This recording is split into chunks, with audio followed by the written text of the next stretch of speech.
लेकिन मेरी गिरफ्तारी की वजह से इसमें थोड़ी सी देरी हुई है। अभी भी कई चरण चुनावों के बाकी हैं।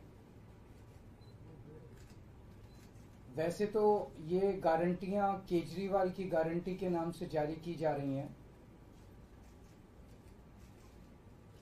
मैंने अपने इंडिया गठबंधन के दूसरे साथियों से इसके बारे में अभी चर्चा नहीं की है, लेकिन जिस किस्म की गारंटी है, मेरा विश्वास है कि इंडिया गठबंधन के किसी भी सदस्य को इसके बारे में परेशानी नहीं होगी। लेकिन ये केजरीवाल की गारंटी है, तो मैं इसकी गारंटी लेता हूं कि मैं अब इंडिया गठबंधन की सरकार बनने के बाद इन सब गारंटियों को मैं अपने सभी साथियों से पूरी करवाऊंगा। ये जो गारंटी हैं 10, ये एक तरह से नए भारत का विजन है। इनमें कई ऐसे काम हैं जो पिछले 75 साल में हो जाने चाहिए थे, जो भी कारण रहे नहीं हो पाए। इनमें कई ऐसे काम हैं जिनके बिना कोई भी राष्ट्र शक्तिशाली नहीं बन सकता। मूलभूत काम है, किसी भी राष्ट्र की फाउंडेशन का काम है, नींव रखने का काम है। उसके बिना राष्ट्र आगे नहीं बढ़ सकता। उन कामों को युद्ध स्तर के ऊपर अगले 5 साल के अंदर पूरा किया जाएगा। इसमें वो गारंटियां हैं जो इस देश के लोगों को महंगाई और रोजगार से छुटकारा दिलाएंगी, उनसे उन लोगों को रिलीफ दिलवाएंगी। आजकल देश में मोदी की गारंटी की भी चर्चा चल रही है। मोदी जी की पुरानी गारंटियों के बारे में मैं थोड़ा सा नजर डालना चाहूंगा। जनता तय कर ले कि मोदी की गारंटी पे विश्वास करना है कि केजरीवाल की गारंटी पे विश्वास करना है। मोदी जी ने गारंटी दी थी 15 लाख रुपए हर एक के अकाउंट में जमा कराएंगे, वो उन्होंने नहीं कराए। मोदी जी ने गारंटी दी थी हर साल 2 करोड़ रोजगार तैयार किए जाएंगे, वो उन्होंने नहीं किए।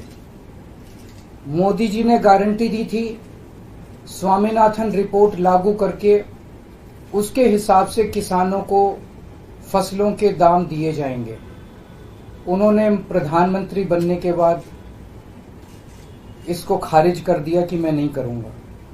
मोदी जी ने गारंटी दी थी कि 2022 तक किसानों की इनकम डबल हो जाएगी, वो नहीं की उन्होंने।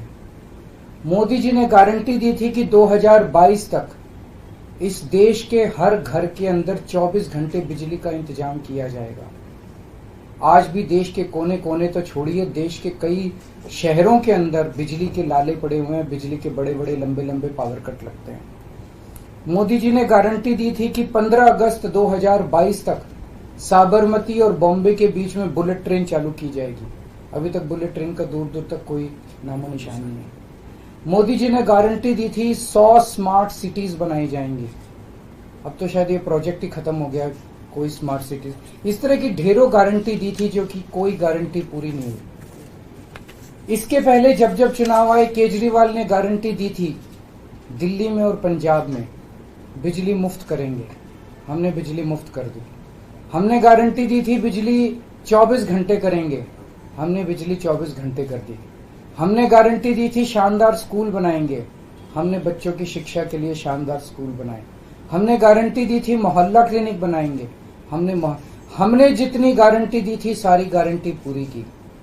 तो एक तरफ है मोदी की गारंटी, एक तरफ है केजरीवाल की गारंटी। मोदी की गारंटी का हम देख चुके हैं कि मोदी की गारंटी यकीन करने का लायक नहीं है। और अब तो अगली साल चूंकि मोदी जी रिटायर होंगे, तो उनकी रिटायरमेंट के बाद मोदी की गारंटी कौन पूरी करेगा, इसका भी कोई वो नहीं है। और केजरीवाल की गारंटी, केजरीवाल यही है, कहीं नहीं जा रहा, तो केजरीवाल की गारंटी पूरी करने की गारंटी केजरीवाल लेता है। 10 गारंटी क्या है, मैं एक एक करके बताता हूं। सबसे पहली गारंटी है देश के अंदर 24 घंटे बिजली का इंतजाम करेंगे। कैसे करेंगे? हमारे देश में 3 लाख मेगावाट बिजली प्रोड्यूस करने की क्षमता है, कैपेसिटी है। देश की पीक डिमांड, गर्मियों के अंदर पीक डिमांड देश की सबसे ज्यादा डिमांड होती है 2 लाख मेगावाट। तो आज हमारा देश जितनी बिजली पैदा कर रहा है, पैदा कर सकता है, जितनी डिमांड है उससे कहीं ज्यादा बिजली पैदा करने की हमारी क्षमता है। लेकिन मेरे घर के अंदर फिर भी पावर कट लग रहे हैं। क्यों? मैनेजमेंट खराब है। दिल्ली में भी यही हाल था, पंजाब में भी यही हाल था। बिजली तो थी लेकिन मैनेजमेंट खराब था। हमने मैनेजमेंट ठीक करके दिल्ली में भी 24 घंटे बिजली का इंतजाम किया, पंजाब में भी किया, देश में भी करके दिखा सकते हैं क्योंकि हमें एक्सपीरियंस है। देश के गरीब लोगों को बिजली मुफ्त दी जाएगी। दिल्ली में करके दिखाई, पंजाब में करके दिखाई, पूरे देश के अंदर फ्री कर सकते हैं। 1.25 लाख करोड़ रुपए का खर्चा आएगा। एक ही कैलकुलेशन करके लाया हूं मैं हवा में गारंटी नहीं देता। केजरीवाल की गारंटी एक ब्रांड है मार्केट के अंदर। अगर हम कुछ बोलते हैं तो वो पूरी करते हैं। तो 1.25 लाख करोड़ रुपए का खर्चा आएगा। 1.25 लाख करोड़ रुपए हम इंतजाम करेंगे। 1.25 लाख, उसके अंदर पूरे देश के गरीबों को 200 यूनिट बिजली मुफ्त मिल सकती है। आज भी हमारे देश के गरीब लोगों को ये बिजली की पहली गारंटी थी। दूसरी गारंटी है शिक्षा की। कोई भी देश तब तक तरक्की नहीं कर सकता जब तक उसके हर बच्चे को अच्छी शिक्षा का इंतजाम ना कर दिया जाए। अगर किसी देश के अंदर ढेरों लोग अनपढ़ हैं, अगर किसी देश के अंदर ज्यादा बच्चे, कई बच्चों को बिलो स्टैंडर्ड, सब क्वालिटी, गंदी बेकार शिक्षा मिलती है, वो देश कभी आगे नहीं बढ़ सकता। आज हमारे देश के अंदर सरकारी स्कूलों का बुरा हाल है। 10 लाख सरकारी स्कूलों के अंदर 18 करोड़ बच्चे पढ़ते हैं जिनका कोई भविष्य नहीं है। दिल्ली के अंदर हमने करके दिखाया, पंजाब के अंदर करके दिखाया। देश के सारे सरकारी स्कूलों को शानदार बनाएंगे, अच्छे बनाएंगे, प्राइवेट स्कूलों से भी बेहतर बनाएंगे। और इस देश के अंदर पैदा होने वाले हर बच्चे के लिए, चाहे वो अमीर का बच्चा हो चाहे गरीब का बच्चा हो, अच्छी, शानदार और फ्री शिक्षा का इंतजाम किया जाएगा। अगर आप अमीर हैं, अपने बच्चे को प्राइवेट में भेजना चाहते हैं, भेजिए। लेकिन आप अगर सरकारी स्कूल में अपने बच्चे को भेजते हैं तो प्राइवेट स्कूल से किसी 1% भी कम नहीं होगी उस शिक्षा की क्वालिटी। ऐसी शिक्षा का इंतजाम गांव-गांव के कोने-कोने, देश के कोने-कोने में अच्छी शिक्षा का इंतजाम करेंगे। दिल्ली में किया, पंजाब में किया, हमें करना आता है, हमारी नीयत है। हम ये काम आजादी के वक्त हो जाना चाहिए था लेकिन नहीं हुआ। देर आए दुरुस्त आए। आजादी के 75 साल बाद भी हो गया तो बहुत अच्छी बात है। इस काम को करने के लिए 5 लाख करोड़ रुपए लगेंगे। 2.5 लाख करोड़ रुपए केंद्र सरकार देगी, 2.5 लाख करोड़ रुपए राज्य सरकार देगी।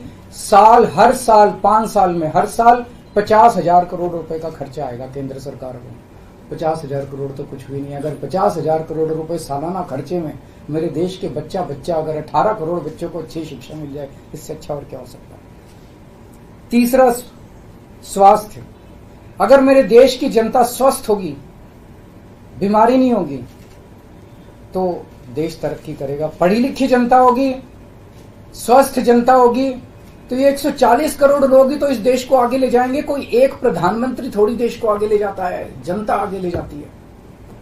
तो सब लोगों को अच्छे इलाज का इंतजाम करेंगे। आज अगर किसी को के घर में कोई बीमार हो जाए, बड़ी बीमारी हो जाए, सरकारी अस्पतालों का बुरा हाल है पूरे देश के अंदर और प्राइवेट वालों ने लूट मचा रखी है। पूरे देश में कोने कोने में, हर गांव में, हर मोहल्ले में मोहल्ला क्लिनिक खोला जाएगा। शानदार डिस्ट्रिक्ट हॉस्पिटल जितने हैं उनको मल्टी स्पेशलिटी बना के उनको शानदार प्राइवेट हॉस्पिटल्स की तर्ज पे बनाया जाएगा। और इस देश में पैदा होने वाले हर व्यक्ति का पूरा इलाज मुफ्त होगा, इंश्योरेंस के आधार पे नहीं होगा। ये बहुत बड़ा स्कैम है। जितनी सरकारी, राज्य सरकारें, केंद्र सरकार इंश्योरेंस आधारित जो स्कीम बनाती हैं, ये सब बहुत स्कैम है इंश्योरेंस कंपनीज के साथ। हम इंफ्रास्ट्रक्चर क्रिएट करेंगे, कोने कोने के अंदर, गांव गांव के अंदर इंफ्रास्ट्रक्चर क्रिएट करेंगे, हेल्थ इंफ्रास्ट्रक्चर क्रिएट करेंगे, अस्पताल बनाएंगे, मोहल्ला क्लिनिक बनाएंगे, ताकि लोग वहां जाके अपना इलाज करा सकें। और सबका इलाज मुफ्त होगा, चाहे अमीर हो चाहे गरीब हो। इसके लिए भी 5 लाख करोड़ रुपए का खर्चा आएगा। 2.5 लाख करोड़ राज्य सरकार देगी, 2.5 लाख करोड़ केंद्र सरकार देगी। 5 साल के अंदर 5 लाख करोड़ रुपए, हर साल 50-50 हजार करोड़ का खर्चा आएगा। राष्ट्र सर्वोपरि हमारी चौथी गारंटी। चीन ने हमारे देश की जमीन पे कब्जा कर लिया। हमारी केंद्र सरकार से जब भी पूछा जाए वो कहते हैं कोई नहीं आया, कुछ नहीं हुआ। सब जानते हैं, पूरी दुनिया जानती है, सैटेलाइट का जमाना है, सबके पास तस्वीरें हैं कि किस तरह से चीन ने हमारी सरजमी के ऊपर घुस के और उसकी हमारी जमीन के ऊपर कब्जा कर लिया। जुठलाने से समस्या का समाधान नहीं होगा, लोगों से छुपाने से समस्या का समाधान नहीं होगा। हमारे देश की सेना के अंदर बहुत ताकत है। हमारे देश की सेना को एक बार इजाजत तो दीजिए, उसको स्वतंत्रता तो दीजिए काम करने की। वो देखिए आपको जीत के लाती है। तो हमारे देश की जितनी जमीन पे चाइना ने कब्जा किया हुआ है, उस जमीन को चाइना के कब्जे से छुड़वाएंगे। इसके लिए एक तरफ डिप्लोमेटिक लेवल पे एफर्ट्स किए जाएंगे और सेना को पूरी स्वतंत्रता दी जाएगी कि वो इसके बारे में जो कदम उठाना चाहे कदम उठा सकती है। सेना को आज जो रोका जा रहा है वो रोका नहीं जाएगा। आज हमारी ये अग्निवीर योजना जो है कि हमारे युवाओं को फौज में भर्ती करके 4 साल के बाद निकाल दिया जाता है। लोगों की एक ओनरशिप नहीं बनती। 4 साल के बाद अगर आप निकाल देंगे तो एक तरह से हम सेना को सबसे कटिंग एज लेवल के ऊपर हम कमजोर कर रहे हैं। ये अग्निवीर योजना सेना के लिए भी बहुत हानिकारक है और जो बच्चे युवा हमारे अग्निवीर बन के जा रहे हैं वो लोग भी बहुत त्रस्त हैं। अग्निवीर योजना को बंद किया जाएगा। जितने बच्चों को अभी तक अग्निवीर में शामिल किया जाए उनको पक्का डिक्लेयर किया जाएगा। उनको पक्का राष्ट्रीय सम्मान भी नहीं मिलता संस्कार के समय, तो उनको पक्का किया जाएगा, उनको पक्का डिक्लेयर किया जाएगा। और सेना के अंदर ये ठेकेदारी के ऊपर एक तरह से कच्चे में अग्निवीर तो कच्ची नौकरी हुई ना, कच्ची नौकरी ये बंद की जाएगी और वापस पक्के के अंदर बच्चों को लिया जाएगा। और सेना को ये अग्निवीर योजना लाए थे क्योंकि केंद्र सरकार का मानना था कि सेना के ऊपर उनकी तनख्वाह और उनकी पेंशन के ऊपर पैसा ज्यादा खर्च हो रहा है। सेना के ऊपर, उस देश की सुरक्षा के ऊपर जितना पैसा खर्च करने की जरूरत है उतना पैसा खर्च किया जाएगा। देश की सुरक्षा के साथ खिलवाड़ नहीं किया जा सकता। छठी गारंटी किसानों के लिए। किसानों को आप इज्जत की जिंदगी दे सकते हैं अगर आप उनको उनकी फसलों के पूरे दाम दे दें। किसान कोई भीख नहीं मांग रहा, किसान अपना हक मांग रहा है। किसान अपनी बारिश में, धूप में मेहनत करके और अपनी फसल उगाता है और उसके बाद जब उसको फसलों के पूरे दाम नहीं मिलते तब वो अपनी ऋण नहीं चुका पाता, आत्महत्या करने के लिए मजबूर होता। अगर आप उसकी फसलों के दाम सुनिश्चित कर दें तो किसान को आपसे कोई फेवर नहीं चाहिए। स्वामीनाथन रिपोर्ट के आधार के ऊपर किसानों को उनकी फसलों के पूरे, सभी फसलों के पूरे दाम एमएसपी के आधार पर पूरे दाम दिलवाए जाएंगे। 7वीं गारंटी, दिल्ली को पूर्ण राज्य का दर्जा दिलवाया जाएगा, जो दिल्ली वासियों का कई दशकों से दिल्ली के लोगों का हक है। बेरोजगारी, आज पूरे देश का युवा बेरोजगारी से त्रस्त है। इसके लिए हमने बहुत डिटेल्ड प्लानिंग की है। हमारे मंत्रियों ने, हमारी टीम ने बैठ के, सब लोगों ने बैठ के कि 1 साल के अंदर 2 करोड़ रोजगार का इंतजाम किया जाएगा ताकि हमारे युवकों को बेरोजगारी से निकाला जा सके। ये प्रोडक्टिव और इफेक्टिव एम्प्लॉयमेंट होगी। भ्रष्टाचार, बीजेपी की वॉशिंग मशीन को चौराहे के ऊपर खड़ा करके तोड़ा जाएगा। बीजेपी की वॉशिंग मशीन इस देश का भ्रष्टाचार का सबसे बड़ा कारण है। सबसे बड़ा सोर्स जो है वो बीजेपी की वॉशिंग मशीन है। ईमानदार लोगों को जेल भेजने और बेईमानों को संरक्षण देने की आज जो मौजूदा व्यवस्था है, इस व्यवस्था को समाप्त किया जाएगा। दिल्ली और पंजाब में जिस तरह से हमने भ्रष्टाचार पे, दोनों लेवल पे, छोटे लेवल का भ्रष्टाचार और बड़े लेवल का भ्रष्टाचार हमने जो वार किया है, उसी लेवल पे इफेक्टिव तरीके से पूरे देश को भ्रष्टाचार से निजात दिलवाई जाएगी। और 10वीं और आखिरी गारंटी, व्यापारियों के लिए। अगर किसी देश के अंदर व्यापारी और उद्योगपति खुल के व्यापार नहीं कर सकते, अपने व्यापार को नहीं बढ़ा सकते, तो वो देश कभी तरक्की नहीं कर सकता। उस देश के अंदर कभी जॉब्स पैदा नहीं हो सकते। और ये डेटा बताता है कि पिछले 8-10 साल के अंदर इस देश के 12 लाख हाई नेटवर्थ इंडिविजुअल्स, बड़े बड़े अमीर लोग इस देश के अंदर व्यापार और उद्योग बंद करके विदेशों में चले गए हैं, क्योंकि इस देश के अंदर आतंक मचा रखा है सरकार, केंद्र सरकार ने, उन लोगों को डराने का, धमकाने का। जीएसटी को पीएमएलए से बाहर किया जाएगा, जीएसटी का सरलीकरण किया जाएगा, सारी प्रशासनिक और लीगल व्यवस्थाओं को सरलीकरण किया जाएगा और एक ऐसी व्यवस्था की जाएगी कि अगर इस देश के अंदर कोई सही तरीके से व्यापार करना चाहे तो वह व्यापार कर भी सकता है, उद्योग खोल भी सकता है, ज्यादा परमिशंस की जरूरत नहीं होगी और बड़े स्तर के ऊपर हम व्यापार को और उद्योग को, हमारा टारगेट चाइना को पीछे छोड़ना है, जो आज इस दुनिया के अंदर इसमें व्यापार में और उद्योग में और प्रोडक्शन में बहुत आगे है। हमारा कंपटीशन उनके साथ है। तो इसके लिए सभी व्यापारियों को, उद्योगपतियों को आगे बढ़ने का मौका दिया जाएगा। ये हम लोगों की 10 गारंटी है और मजबूत गारंटी है और मैं समझता हूं कि देश को इन सब उससे तरक्की मिलेगी। अगर आपके कोई प्रश्न है तो। वॉशिंग मशीन वाली बात कही तो क्या इसका मतलब है कि जो कार्रवाई हो रही है वैसी कार्रवाई आप लोग करेंगे? नहीं, हम कह रहे हैं वॉशिंग मशीन तोड़ेंगे। हम ये कह रहे हैं कि आज ईमानदार लोगों को पकड़ पकड़ के जेल भेजा जा रहा है, बेईमानों को वो अपनी पार्टी में शामिल करके संरक्षण देते हैं और उनको ईडी और सीबीआई के केस, ये व्यवस्था बंद की जाएगी। जो असली बेईमान है, जिन्होंने असली में बेईमानी की है, उन लोगों को पकड़ा जाएगा। इस तरह से पॉलिटिकल तरीके से विक्टिमाइजेशन बंद किया जाएगा।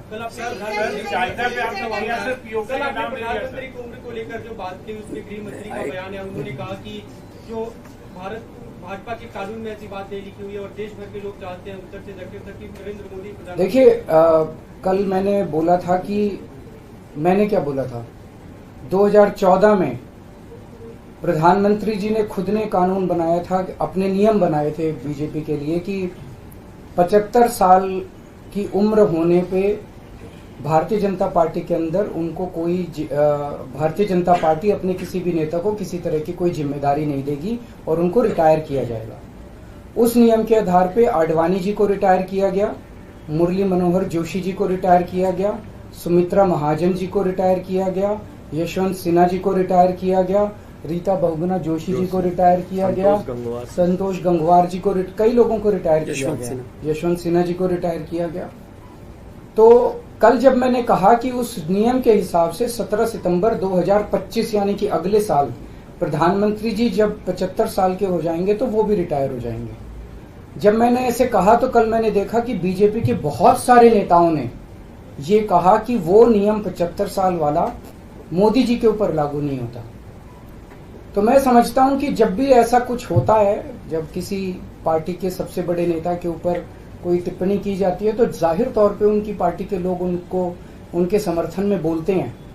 लेकिन मैं समझता हूं कि प्रधानमंत्री जी ने कुछ नहीं बोला। अभी उनकी पार्टी के नेता कह रहे हैं कि नहीं, हम उनको रिटायर नहीं होने देंगे, ये उनकी भावना है, उनके पार्टी के नेताओं की भावना है। प्रधानमंत्री जी ने जो नियम बनाया जिसके तहत आडवाणी जी को रिटायर किया गया, मैं समझता हूं कि प्रधानमंत्री जी किसी भी हालत में उस नियम को अपने ऊपर लागू होने से नहीं रोकेंगे। वो ऐसा नहीं कहेंगे कि उस जिस नियम में आडवाणी जी रिटायर हुआ मैं उस नियम पे अपने ऊपर नहीं, या तो प्रधानमंत्री जी कह दें कि वो नियम अब मेरे ऊपर लागू नहीं होगा, आडवाणी जी के लिए बनाया था वो, या तो वो कह दें। लेकिन मैं नहीं समझता कि प्रधानमंत्री जी ऐसा कहेंगे। तो जाहिर तौर पे बाकी नेता सारे सपोर्ट कर रहे हैं हमको, लेकिन प्रधानमंत्री जी तो रिटायर होंगे। वो ऐसा, मेरी गुजारिश ये है कि प्रधानमंत्री जी ये बता दें कि उनका सक्सेसर कौन होगा, नहीं तो आपस में मारकाट मचेगी उनके अंदर। दूसरी चीज, एक और चीज है, कल मैंने जो कहा कि वन लीडर वन नेशन का जो वन नेशन वन लीडर का जो उनका वो आइडिया चल रहा है, उसके तहत एक तरफ वो विपक्ष के सारे नेताओं को जेल भेज रहे हैं और अपनी सारी पार्टी के सारे नेताओं की राजनीति खत्म कर रहे हैं। शिवराज सिंह चौहान जी की, वसुंधरा राजे की, डॉक्टर रमन सिंह को राजनीति से गायब खत्म कर दिया, खट्टर साहब को कर दिया, और अब जब मैंने जनता से पूछा, सारी जनता बोली योगी जी का अगला नंबर है। तो कल इनकी पार्टी के सारे नेताओं ने मोदी जी के लिए तो कहा कि मोदी जी पे 75 साल वाला लागू नहीं होगा, लेकिन एक भी नेता ने ये नहीं कहा कि योगी जी को नहीं हटाया जाएगा। तो एक तो ये पक्की हो गई पिछले 24 घंटे में बात कि अगले 2 महीने के अंदर योगी जी को उत्तर प्रदेश के सीएम से हटाया जा रहा है। इस देश के बच्चे बच्चे की जुबान पे ये था कि योगी जी को अगले 2 महीने में चुनाव जीतते ये लोग हटाएंगे। तो ये बात तो कल पक्की होगी कि योगी जी को हटाया जा रहा है। सर, आपने अक्साई चीफ का नाम लिया पर पीओके का नाम नहीं लिया। पीओके पे क्या रणनीति रहेगी हमारी? बिल्कुल, वो इसका हिस्सा है, भारत का हिस्सा है, उसको भी वापस लेके रहेंगे। आप पीएम की गारंटी के सापेक्ष अपनी गारंटी लाए हैं, आपने अपने कुलीग से भी बात नहीं की। सबसे बात करके लाया हूं मैं। नहीं, जो इंडिया अलायंस है आपको नहीं, मैं सहमत हूं, मैं उसके लिए माफी मांगता हूं। मैं इंडिया अलायंस के सभी पार्टनर से, क्योंकि समय कम था, चुनाव आधा बीत चुका है, मैं माफी मांगता हूं उनसे। लेकिन मैं समझता हूं कि स्कूल खोलने पे, अस्पताल खोलने पे उनको आपत्ति नहीं होनी चाहिए, और मैं समझता हूं उनसे जब गारंटी है आपकी, तो क्या लगता है कि चुनाव बाद अगर इंडिया गठबंधन आता है तो आपकी पीएम पद के लिए क्या? ना मैं पीएम पद में, लेकिन जो भी सरकार बनेगी उस सरकार से मैं करवा के लाऊंगा, मेरे पे भरोसा करो। Thank you. हाँ, एक गारंटी कर देते हैं।